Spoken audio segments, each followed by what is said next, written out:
Hello, my friends, and welcome back. Thank you very much for being with me again today. A little update from Ukraine war.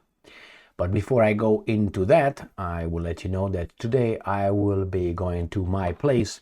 I'm going to make a video over there, maybe spend the night over there in a, how do you call that, hot tent with a little wooden stove. I will try to make a video and probably some fireplace discussing some developments from there. It's going to be tonight, and maybe I will post it tonight or tomorrow morning, one or two videos. All right, so before we go to New Voice of Ukraine, where the Russians again conducted a relative massive, now if you compare it with yesterday's attack, which was 823 drones and missiles. Now it's only 142, which is not a big deal, but hey, still.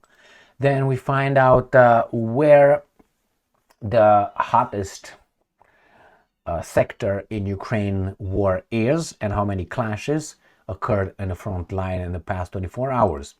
Then Syrskyi, the Russian general in charge of the Ukrainian army, because it seems like the Ukrainians cannot have a Ukrainian president, cannot have a Ukrainian, I don't know, used to be prime minister, now defense minister, could not have a defense minister, Mr. Reznikov, could not have the Ukrainians chief of staff. They have some others. They have Umerov, defense minister, former defense minister.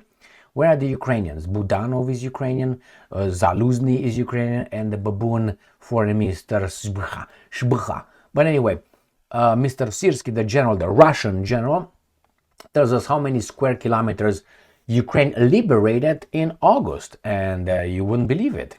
Well, why is he saying that? Morale. Then we find out, again, according to Syrskyi, General Syrskyi, that Russia has massive edge on key fronts. But hey, we liberate. Well, anyway, then we have Russia brings upgrades its Shahed drones. They're more precise, and I will show you what they did with live targeting. That means they have cameras, and they're getting better and better. They're learning, adjusting, adapting. So let's start with the first topic, which is the massive drone attack on Ukraine.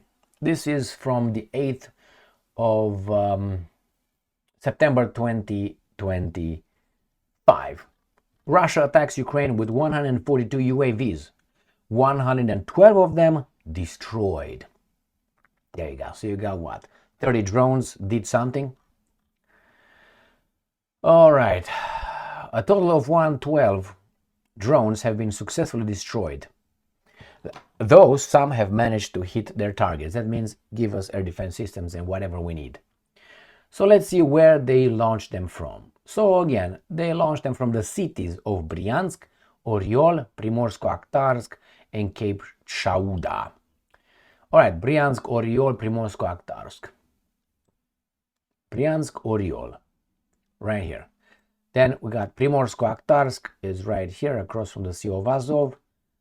Right here, Primorsko-Akhtarsk, Sea of Azov, Crimean Peninsula. So we have, as I said, Bryansk, Oryol, Primorsko-Akhtarsk, and then you got Cape Shauda, which is exactly this one right here. This is a Kerch bridge, and I'm surprised these guys are not talking anything about it. Probably the Russians warned them really bad. If you do that, we're going to flatten Kiev, unfortunately.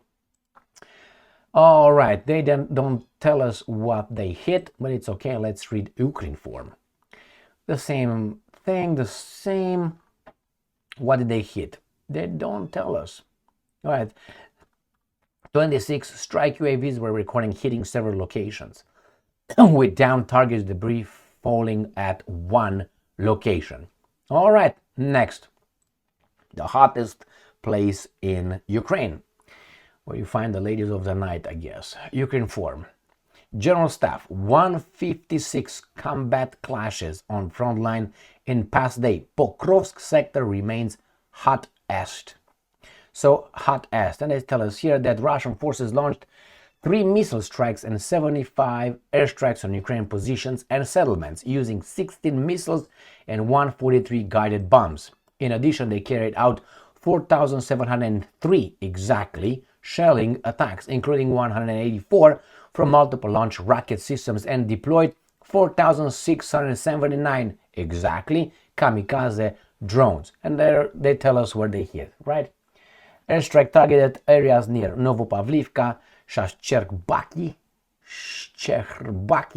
Magdalinivka, Lukianivka in the Zaporozhye region, as well as Antonivka in Kherson. So these guys are in Donetsk, then Zaporozhye and Kherson. Well, I think they actually attacked everything they can attack right here. It's not like it's quiet. I don't see anything in Kherson. These guys in Kherson do not do a big how do you call it, destruction right here. Kherson, they have one. All right, next one. Syrskyi, the Russian general, Ukrinform. It's from today, the 8th of September. Defense forces liberate 58 square kilometers of territory in August. So that's about what, 25, 30 miles, square miles. But hey, good for you. The Russians, on the other hand, did like 600 kilometers, if I remember, square kilometers. The same thing from New Voice of Ukraine. But Russia's losses hit 29,000 right there in August, 58 square kilometers. Then, this is an article, I picked it like this, and I'm gonna select it from New Voice of Ukraine. Enemy superiority. Russia has massive edge on key fronts. Syrskyi, September 8, 2025. So this is from New Voice of Ukraine. And then let's select it and let's go and see what he says. Russia's military power outweighs Ukraine's key fronts. Sometimes they change the title. That's why I'm going from one to another. Russia's army currently has a threefold advantage in forces and equipment, and on key fronts can outnumber Ukraine by 4 to 6 times. This is what he says. Syrskyi emphasized that August 2025 was a month of great trials and significant positive results for Ukraine's armed forces. Good for you, good for you. So they say these guys are, and what's that? They say how many the invaders captured 13. Okay, the point is, all right, the Russians lost 29,000 almost, and they killed and wounded almost 300,000. Well, my friends, unfortunately, they are at it the way they are. But hey, they liberate 58 square kilometers. The other guys lose 29,000 people. Then the Russian military power outweighs Ukraine's on key fronts. All right, let's go to the last topic, which is first I'm going to show you how I picked it today. This article, I picked it at how it used to look. This, all right, let me just put my goggles. So this is at 6:28 a.m.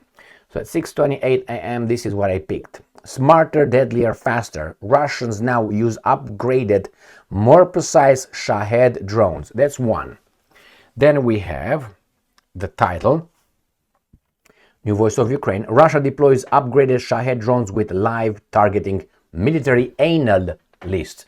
And the title is nowadays this one. All right.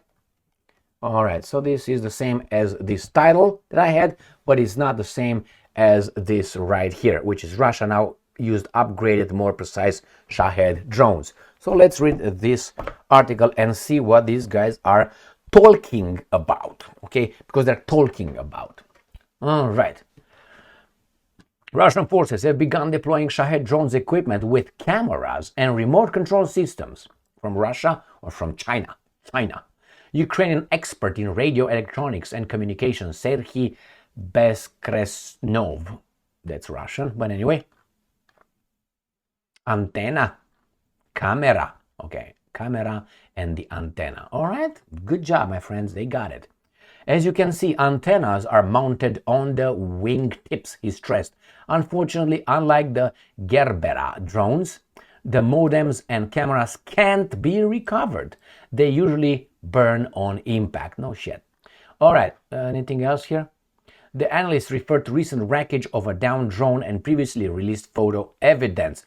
So the Russians will be more exact about it, precise. Beskresnov confirmed that this is a new version of the Shahed drone capable of being remotely operated online from Russia, which enables it to conduct reconnaissance and strike even moving targets. This is like the regular drones. All right. Institute for Study of War reports and growing concerns. Yeah. Okay.